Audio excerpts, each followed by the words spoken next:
സ്വാഭാവികമായിട്ടും രജിസ്ട്രാർ പ്രവർത്തിച്ചിട്ടുള്ളത് ബാഹ്യശക്തികളുടെ ഇടപെടൽ മൂലമാണ്. ഒരടി ഈ കലാലയത്തിൽ അല്ലെങ്കിൽ ഈ സർവകലാശാലയുടെ ക്യാമ്പസിലേക്ക് ബഹുമാനപ്പെട്ട ചാൻസലറെ കടത്തില്ല എന്ന് അദ്ദേഹം ആവർത്തിച്ച് വെല്ലുവിളി മുഴക്കുക. നിയമിക്കാൻ അധികാരമുള്ള സിൻഡിക്കേറ്റിന് തന്നെയാണ് ശിക്ഷിക്കാനുള്ള അധികാരം എന്നുള്ള കാര്യത്തിൽ തർക്കമില്ല. പക്ഷേ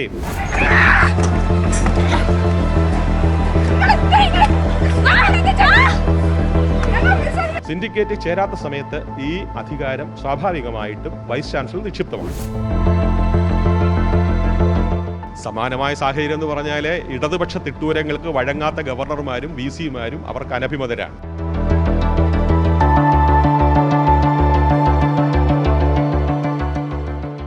നമസ്കാരം. കേരള സർവകലാശാലയിലെ സെനറ്റ് ഹാളിൽ ഇക്കഴിഞ്ഞ ദിവസം ഗവർണർ പങ്കെടുത്ത പരിപാടിക്ക് തൊട്ട് പിന്നാലെ അവിടെ രജിസ്ട്രാർ ഇടപെട്ടതിനെ തുടർന്ന് ആ ഒരു സംഭവം വലിയ വിവാദമായിരുന്നു.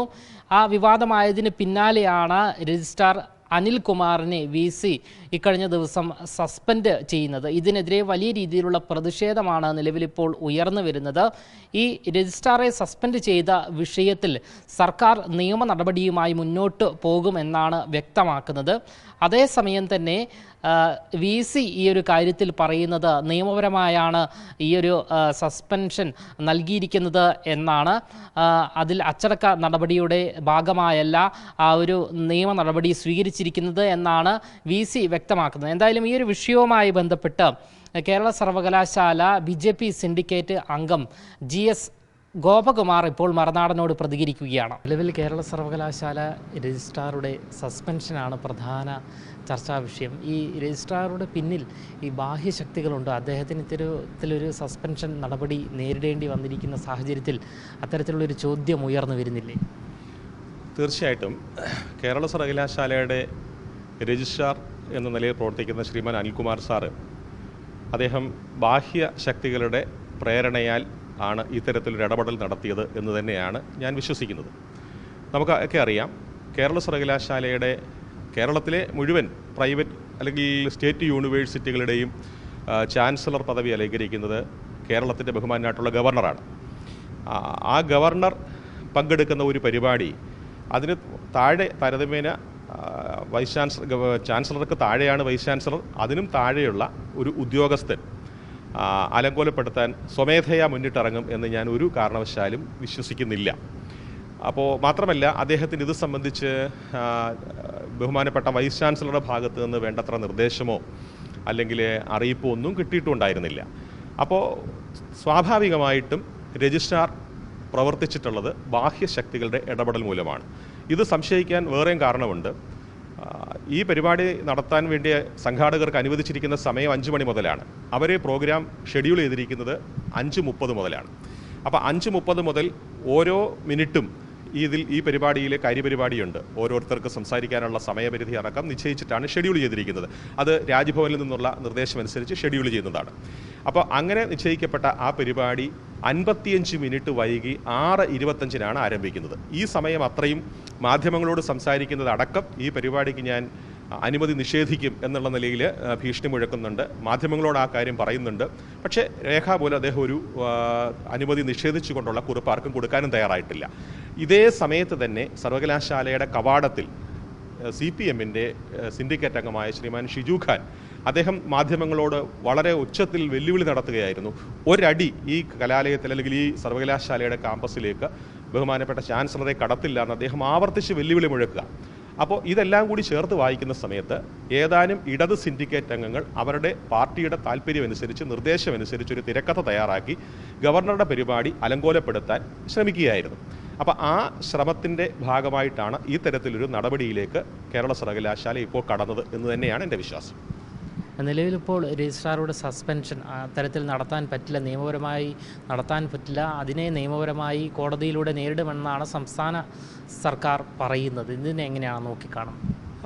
സംസ്ഥാന സർക്കാരിനും ബഹുമാനപ്പെട്ട രജിസ്ട്രാർക്കും ഹൈക്കോടതിയിൽ ഇത് സംബന്ധിച്ച് നിയമ നടപടി നടത്താനുള്ള സ്വാതന്ത്ര്യം, എല്ലാവിധ സ്വാതന്ത്ര്യവും ഉണ്ട്. അതിനെയൊന്നും ആരും നിഷേധിക്കുന്നില്ല. നിയമവാഴ്ച നിലനിൽക്കുന്ന ഒരു സംസ്ഥാനമാണ് നമ്മുടേത്. അതേസമയം VC പറയുന്നു ഇതൊരു നിയമപരമായ നീക്കം തന്നെയാണ്, ഇത് അച്ചടക്ക നടപടിയല്ല എന്നാണ്. തീർച്ചയായിട്ടും അച്ചടക്ക നടപടി ഒന്നും എടുത്തായിട്ട് ഞാൻ മനസ്സിലാക്കുന്നില്ല. ഇത് സംബന്ധിച്ച് ആദ്യം ബഹുമാനപ്പെട്ട വൈസ് ചാൻസലറോടും ചാൻസലറോടും ഇവിടെ നടന്ന ചാൻസലറുടെ പരിപാടി അലങ്കോലപ്പെട്ട നടപടിയെ സംബന്ധിച്ച് സമഗ്രമായ അന്വേഷണം നടത്തണം. അപ്പോൾ അങ്ങനെ ഒരു അന്വേഷണം നടത്തുന്ന സമയത്ത് പ്രാഥമികമായിട്ട് സർവകലാശാലയുടെ രജിസ്ട്രാർ, അദ്ദേഹമാണ് ഇതിൽ അഫക്റ്റഡ് പാർട്ടി, അതുകൊണ്ട് അദ്ദേഹത്തെ ആ ചുമതലയിൽ നിന്ന് മാറ്റി നിർത്തിക്കൊണ്ടൊരു അന്വേഷണമാണ് വേണ്ടതെന്ന് ഞങ്ങൾ രേഖാമൂലം ഞങ്ങളുടെ സിൻഡിക്കേറ്റ് അംഗങ്ങളും അതുപോലെ തന്നെ സെനറ്റ് അംഗങ്ങളും പരാതി ആദ്യമേ കൊടുത്തിരുന്നു. അത് സംബന്ധിച്ച് ആവർത്തിച്ച് അതിർത്തി അറിയിച്ചിരുന്നു. ആ പശ്ചാത്തലത്തിലാണ് ഇത്തരത്തിലൊരു നടപടി. അപ്പോൾ ഇതൊരു നടപടിയായിട്ട് ഞാൻ കാണുന്നില്ല. ഇത് പ്രാഥമികമായിട്ടുള്ള ഒരു അന്വേഷണത്തിന് വേദിയൊരുക്കൽ മാത്രമാണ്. നമുക്കൊക്കെ അറിയാം, കേരള സർവകലാശാലയുടെ സ്റ്റാറ്റ്യൂട്ട് പ്രകാരം ഇത്തരത്തിൽ രജിസ്ട്രാർക്കെതിരെ നടപടി സ്വീകരിക്കാനും നിയമിക്കാനുമുള്ള അധികാരം സർവകലാശാലയുടെ സിൻഡിക്കേറ്റിനാണ്. അപ്പോൾ സ്റ്റാറ്റ്യൂട്ട് പ്രകാരം നിയമനാധികാരം ആരിലാണോ നിക്ഷിപ്തമായിട്ടുള്ളത് അവർക്കാണ് ശിക്ഷണാധികാരവുമുള്ളത്. അപ്പോൾ നിയമിക്കാൻ അധികാരമുള്ള സിൻഡിക്കേറ്റിന് തന്നെയാണ് ശിക്ഷിക്കാനുള്ള അധികാരം എന്നുള്ള കാര്യത്തിൽ തർക്കമില്ല. പക്ഷേ സിൻഡിക്കേറ്റിൻ്റെ അധികാരം സിൻഡിക്കേറ്റ് കൂടുന്ന സമയത്താണ്, സിൻഡിക്കേറ്റ് യോഗം ചേരുന്ന സമയത്ത് മാത്രമാണ് സിൻഡിക്കേറ്റിൽ ഈ അധികാരം. സിൻഡിക്കേറ്റ് ചേരാത്ത സമയത്ത് ഈ അധികാരം സ്വാഭാവികമായിട്ടും വൈസ് ചാൻസലർ നിക്ഷിപ്തമാണ്. ആ വൈസ് ചാൻസലറിൽ ആ സമയത്ത് നിക്ഷിപ്തമായിട്ടുള്ള അധികാരം ഉപയോഗിച്ചുകൊണ്ടാണ് ഈ തരത്തിൽ ഇപ്പോൾ ഒരു നടപടി അദ്ദേഹം സ്വീകരിച്ചിട്ടുള്ളത്. അത് ചട്ടപ്രകാരം നിലനിൽക്കുന്നത് ആണ് എന്ന് തന്നെയാണ് ഞങ്ങളുടെ വിശ്വാസം. ഇതിനു മുൻപും ഇടത് കേന്ദ്രങ്ങൾ പറഞ്ഞുകൊണ്ടിരുന്നത്, അതായത് മുൻ ഗവർണറായിരുന്ന ആരിഫ് മുഹമ്മദ് ഖാൻ ഉള്ള കാലഘട്ടത്തിലും കേരള സർവകലാശാലയിൽ ഉൾപ്പെടെ ഈ കാവ്യവൽക്കരണം നടത്തുന്നതിൻ്റെ ഭാഗമായാണ് ഇത്തരത്തിലുള്ളൊരു പ്രകോപനപരമായ സംഭവങ്ങളൊക്കെ തന്നെ നടത്തുന്നത് എന്നാണ്. അല്ല, ആരിഫ് മുഹമ്മദ് ഖാൻ കാവ്യവൽക്കരണം നടത്തുന്നു എന്നുള്ള ആരോപണം നേരിടാൻ തുടങ്ങിയത് ഈ ഒന്നാമത്തെ പിണറായി സർക്കാരിൻ്റെ, അതായത് തുടർച്ചയായിട്ട് 9 വർഷം ഭരിക്കുന്ന പിണറായി സർക്കാരിൻ്റെ ആദ്യത്തെ 3 വർഷത്തിന് ശേഷമാണ്. ആദ്യത്തെ 3 വർഷം അല്ലെങ്കിൽ ഒരു 2 വർഷത്തിന് ശേഷം മാത്രമാണ് ഈ തരത്തിലുള്ള ഒരു വിയോജിപ്പ്, എതിർപ്പ്, അല്ലെങ്കിൽ ഇത്തരം അങ്ങ് പറഞ്ഞതുപോലെ ഒരു ആരോപണം അദ്ദേഹത്തിൻ്റെ നേർക്ക് ഉന്നയിക്കാൻ അവർ തയ്യാറായത്.